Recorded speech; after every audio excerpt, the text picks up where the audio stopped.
Right, in this episode, I'm delighted to be joined by Andrew Macaskill. Andrew's the founder of Executive Career Jump, a business that helps leaders navigate the minefield of the modern day job search. He's also a board advisor to Collabs, who are an in-house talent business that help SMEs with everything from hiring through to outplacement. Andrew's someone that I've followed on LinkedIn for some time, produces some really excellent content. He's got an infectious smile in every single video, and I'm really happy that he's chosen to share some of his thoughts and insights with us today. So, Andrew, good to have you. How are things? Yeah, really good. Thanks, John. And I appreciate you inviting me in. Thank you. Pleasure. How are you coping with lockdown? Yeah, coping all right. I think there's huge upsides and huge downsides, aren't there? But overall, we're muddling through and yeah, definitely learning from the process. Yeah, I think I heard an expression, someone saying that we're all in a different boat, but we're all in the same storm. Same ocean, yeah. Yeah, Yeah, I so think that's probably right. everyone you speak to has got a slightly different set of challenges. But no, I guess part of the reason for getting together today is to try and help those that are trying to find a new job. The landscape has changed somewhat. There are plenty of people that are probably either looking for a new role or considering, and I know that's where your content and your business has been. So, what was the idea behind launching the business? Because I know you were in recruitment for many years. How did it come about? Yeah, thanks. So I launched Executive Career Jump. Well, we incorporated it about 2 years ago, launched our first course about 18 months ago. So I was running an executive search business and meeting executives all the time who weren't getting the results from their job search that they wanted. So some had outgrown their networks or weren't au fait with the personal branding and LinkedIn side, or were just finding it, a really tough, disorientating process. So initially we just set up an online course because obviously my day job was as MD of this exec search firm. So they could self-access the help they wanted. But anyway, over time they started asking for one-on-one sessions and all of that sort of thing. And it's really kind of come on and gone to the next level, I guess, over the last 6 months. So it started off the back of conversations that you were having with people that you were working with on Yeah. assignment, and you then started to create content and kind of ended up becoming, you found something that you're really passionate about. Yeah, I feel really fortunate for that. Very, very fortunate for that. Because to be able to spend time doing something that's impactful, that you're passionate about, and to be able to scale it to the point we have already is, yeah, it's exciting. It's really, really exciting.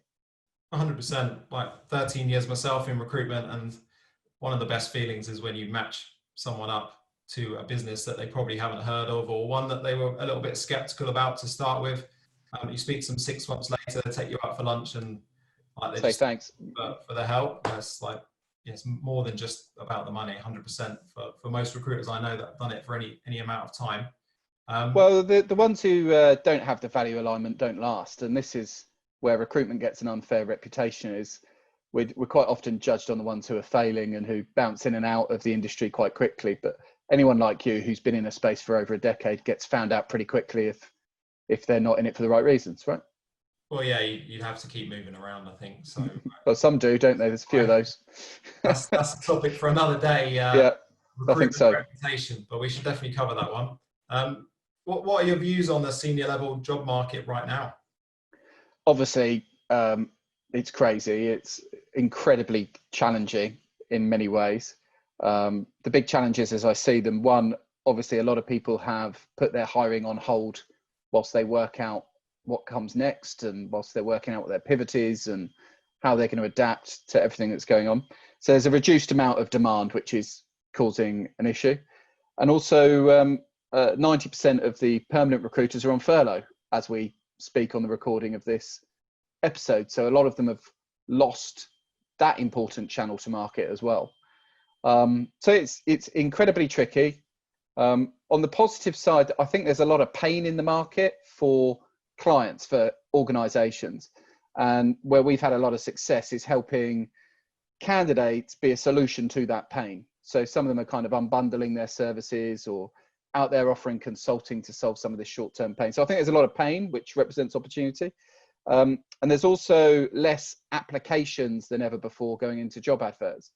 So whilst the volume of job adverts is down 80%, applications are down 90%. So what that tells me is that people in post or on furlough aren't applying for roles at the moment, which leaves a gap there. So whilst they'll have less things to apply for, when they do apply, they've got more chance than they normally would have had of having some traction. So Yeah, a lot of interesting dynamics at play, mate. We've obviously never seen a market quite like it. How are you seeing it?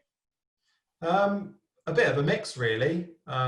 Some of our clients have carried on regardless. They're probably they're affected less by outside factors. Maybe they're in the public sector, maybe they're in infrastructure, sectors that are deemed more critical or are funded in a different way. A lot of private businesses, particularly consultancies that are relying on revenue from other people, have kind of taken a big step back. They've probably got a lot of mouths to feed. They're trying to work out and requalify their pipeline, trying to move people around where possible. I totally agree that they should look after the people that have been loyal to them first before going out to the market. So some of the SMEs have come back to the hiring table in the last few weeks. They've probably been able to go through that process a bit quicker than some of the multinationals, where they've got a lot more pieces of the jigsaw to put back together. I think when you're talking to job seekers, they're trying to work out what's real. One of the challenges, a lot of companies have kept job adverts up, but they've either closed them or they're pipelining for talent, which, another conversation whether you agree with that or not. So when I think it's about transparency, isn't it? I think it's fine to pipeline for talent if you're transparent that that's what you're doing. Yeah, I think if you're clear on the advert that it's we've set up exploratory conversations for candidates because we all know that people can get placed into roles that don't exist. Coming back to your point, if someone can solve a problem that the client can identify through talking to someone, they can justify bringing them in. But if you see a role that's committed right now, where the recruiter has told you enough about the business, as you say, there's less competition, so people are tending to get good feedback. But when you talk to them about how many opportunities they're considering, it doesn't tend to be like a great amount. No, that's what I would expect. Yeah, it's tricky, very tricky dynamic. So what would your top 3 pieces of advice be to someone that you're talking to that's in the market right now at a senior level, trying to navigate this minefield that was probably already a minefield before the turn of the year? But what would be the main piece of advice that you give them? Well, they can't even run and hide in the pub at the moment either, can they? So it's trickier than normal. So 3 pieces of advice. So my understanding is the majority of people that you're supporting and your audience is in that property, construction and infrastructure space. So when I think about that sector and when I think about that area, I think people who do well in that sector tend to be really strong on the project management side in particular. Yeah. And what tends to happen with people is they hit the job market and rather than use their own skills, they just go completely passive. So my number 1 tip would be to use your own business skills on your job search. So if you're used to working in property and managing multiple projects, run your job search like a project. I know it sounds obvious, but it's just not what people do. You get these people who are really dynamic, really structured, really strong at what they do. They hit the market, they sit back, they apply for job adverts and hope that headhunters will solve it for them. That's not the game. So number 1 tip, run it as a project. Have a scorecard that you're trying to hit every week, have a go-to-market strategy, have spreadsheets with recruiters, key people of influence in your network, content that you're delivering, that kind of stuff. So run it as a project, use your business skills. You'll feel far better for it if you do. Tip number 2 is to use your time to invest in your personal brand. A lot of cheesy talk in this space and it can sound like a load of fluff and I get that too. But we have a once in a career opportunity right now in terms of how LinkedIn currently works and the reach that it's got to be building a personal brand that serves us not just for the next 10 weeks, but for the next 10 years. I mean, people really need to be investing in their personal brand, giving, as you are with this podcast, to the communities that they serve, adding value, building reciprocity, and just being super, super active on what is an incredible free platform in LinkedIn that you don't even have to pay for to get a load of value from. So number 1, use your business skills. Number 2, I think would be to leverage your personal brand, certainly, and to be producing content and being active. And number 3 would be to work on your mindset as well. I see one of the biggest challenges I see when people hit my coaching practice is they've falling into what I call JABS, which is job acquisition burnout syndrome, right? Where they've started going to market really, really quickly before they've really got their head right. A lot of them are carrying baggage from the recent redundancy, and it's a really traumatic thing. So you've got to get your head in a good place. You've got to be entering interviews in a peer-to-peer way, in good form, be well rehearsed, and just to have done a bit of work on yourself before you dive out there, because people kind of throw themselves into it, get a load of rejections, which then hits their confidence further, which then leads to more rejections, and they end up in a downward spiral. So long-winded answer, mate, but if you nail those three things, none of which are easy, you'll be in good shape and you'll be performing better than other people in the market, I would say. Yeah, I think it's a great 3 tips. And actually all 3 of those things are in people's control. So And free. there's lots right now that's outside of our control, but focusing on the things that you are, setting it up as a project. You speak to professionals that are in charge of massive programs, and they use software to make sure that every task happens in the right order. Everything's tracked, it's got timelines. Yet sometimes you speak to someone and they've completely lost track of where their CV or profile might have ended up. They can't really follow up. They can't really, if you're a recruiter and you come on the back of that search, it's quite difficult to help them because you don't really know where to go. So some really good advice there. Well, conversely, what do you think are the most common mistakes that you see people making? Yeah, the most common mistake is on the networking side, people link in with people and then just spray their CV over to them. So it's this kind of, the moment that somebody connects, they just vomit their CV and ask them for something. And I think that's a real error. I think what you should be doing in your networking activities is adding value and paying into the ecosystem. And then what will happen is the ecosystem will pay you back.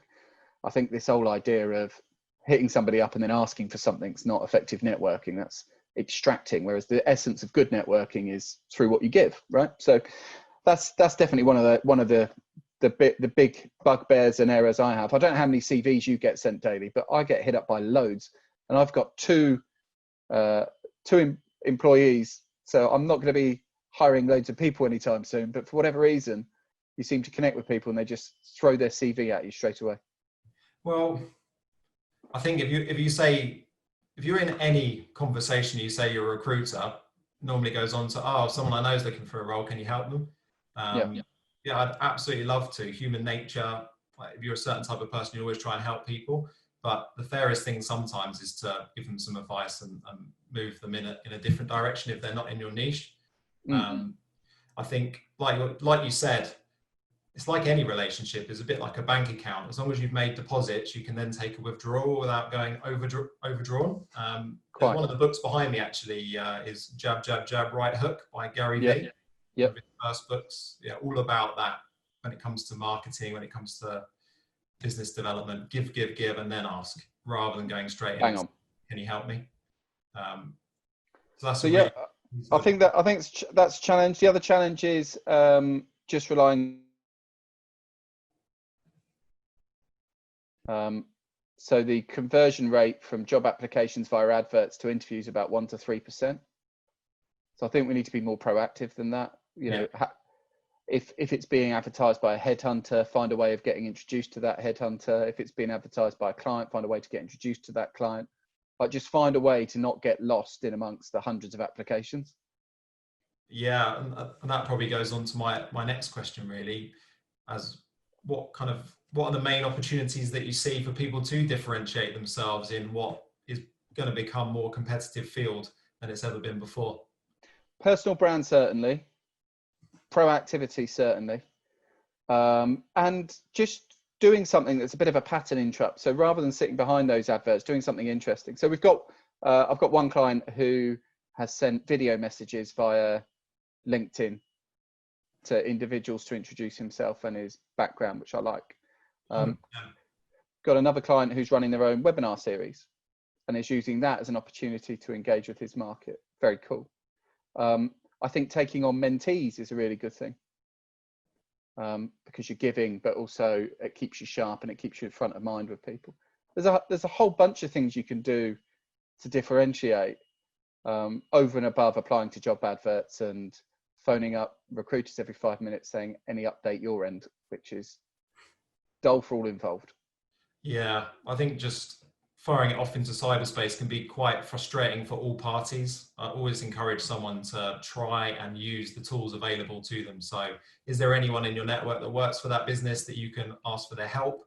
Can Yeah. you find out who the recruiter is and appear, make yourself present, ask them for a video call, have a chance to actually demonstrate that you are professional, that you're proactive, which a lot of these roles will need. You need to show leadership. Absolutely. You need to show that you can take control of this stuff. We're working on a search for one of our clients, and last week we had 7 interviews across the 2 roles. One of the things they commented in the feedback was a couple of the people had actually gone beyond the call of duty during the time that they've been made redundant. So either volunteer for the NHS, one of them's working free for the RSPCA, and maybe that didn't exactly tip the balance, but every little helps in these scenarios, 100%. Oh, absolutely. It's marginal gains. And that whole piece around what did you do during COVID or what did you do during lockdown is going to be a key question on both sides of the hiring equation, isn't it? And I think there's less of an excuse now. We live in the information age. Everything is available at your fingertips. So when I've interviewed people in the past and there's been an excuse, oh, well, I didn't get any training from my last business. That's becoming less and less valid an excuse because everything is available. Yeah. When the generation before were in the workplace, they had to rely on libraries and books, pre-internet. Now you can go and do a course every day if you want. There's podcasts, YouTube, everything. All very valid. And there's just lots of opportunities like this. There's lots of podcasts going out. So if I was a professional in property and I saw you were doing this podcast and I was on the market, I would hit you up and say, can we do an episode together, please, John? I'll then amplify what you're doing across my network. You amplify what you're doing across your network. It'll further solidify our headhunter and candidate relationship in any case. And we can both share some value. But there's loads of stuff that you can be doing at the moment on that front that's really mutually beneficial. No, I 100% agree. And hopefully for those that have watched this, that's given a few seeds planted in your mind of some things that you can take away and go in action. So Andrew, really appreciate the time that you've taken. Really appreciate your advice. If people want to get in touch with you after this to discuss anything further, are you happy for them to connect with you? Yeah, of course I am. Yeah. So it's Andrew Macaskill, Macaskill on LinkedIn. And the business is Executive Career Jump. Perfect. Andrew, it's been brilliant. We'll have to do another one sometime to talk about recruitment reputation or some other topic. But really appreciate your time. Look forward to catching up soon. Andrew, take care of yourself. Cheers. Cheers.